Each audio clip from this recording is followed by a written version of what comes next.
कुंभमेळा यशस्वी करण्यासाठी साधू महंतांचे मार्गदर्शन आवश्यक असल्याचे आयुक्त शेखर सिंग यांनी सांगितले।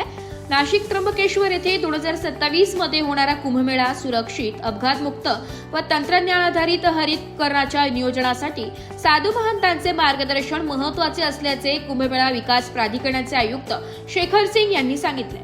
प्राधिकरणातर्फे रावसाहेब थोरात सभागृहात आयोजित बैठकीत ते बोलत होते।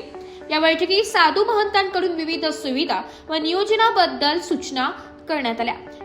कुंभकाळात 12 कोटी भाविकांच्या आगमनाचा अंदाज असून रस्ते विस्तारीकरण, डिजिटल सुविधा, सुरक्षा व्यवस्था, साधुग्रामसाठी भूसंपादन, निवास व्यवस्था, सीसीटीव्ही, पाणीपुरवठा, मलनिस्सारण प्रकल्प यांसह सर्व कामे मे 2027 पूर्वी पूर्ण करण्याचे नियोजन आहे। तपोवनातील जुन्या वृक्षांची तोड न करता पुनरोपण व संवर्धन केले जाईल अशी ग्वाही आयुक्तांनी दिली आहे। साधू महंतांच्या मागण्यांचा सकारात्मक विचार केला जाईल असेही त्यांनी यावेळी स्पष्ट केले।